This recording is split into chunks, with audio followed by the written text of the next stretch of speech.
Dan saya pikir sih bisa masuk ke extraordinary crime ya, karena ini udah kejahatan luar biasa, karena cukup banyak juga korban yang di kasus Lita Arisa ini, 53 ya kalau nggak salah ya.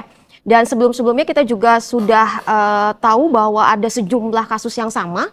Terakhir itu selang berapa hari setelah si Little Arisa ada di Aceh. Kemudian sebelumnya ada kasus juga di Depok yang sudah divonis 1 tahun.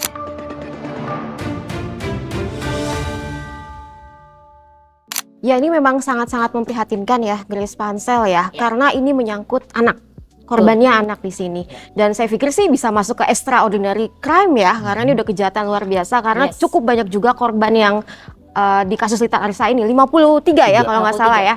Dan sebelum-sebelumnya kita juga sudah tahu bahwa ada sejumlah kasus yang sama. Terakhir itu selang berapa hari setelah si Little Arisa ada di Aceh. Kemudian sebelumnya ada kasus juga di Depok yang sudah divonis 1 tahun, kemudian juga harus mengganti kompensasi 300 juta kalau nggak salah untuk korban, ada 2 korban untuk yang di Depok. Nah kemudian juga ya mungkin ini adalah salah satu pukulan telak buat orang tua. Tadi Grace bilang bahwa ya itu memang solusi ya bagi orang tua, khususnya buat kita ya yang bekerja kan. Dan saya waktu itu juga jujur aja sempat kepikiran untuk menitipkan anak saya di daycare. Karena saya pikir juga ketika memasukkan anak di daycare itu ada 2 benefit setidaknya yang bisa saya dapatkan selain itu sebagai tempat menjaga anak, tempat penitipan anak. Yang pertama kan kalau kita lihat juga di undang-undang, kemudian juga di beberapa implementasi daycare itu ada sistem pendidikan dini di sana. Di mana anak itu bisa berkembang motoriknya, kemudian juga kemampuan bahasanya. Kemudian juga kedua, mereka kan nggak sendiri pasti ya di daycare. Ada anak-anak, bener Grace. Ada sosialisasi awal yang bisa dilakukan di situ gitu.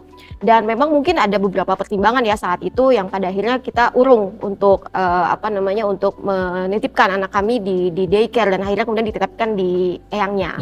Nah, mengenai salah satu yang saya concern juga terkait dengan sistem pengawasan gitu ya. Saya merasa bahwa sistem pengawasan yang ada di Indonesia terkait dengan daycare itu memang belum maksimal.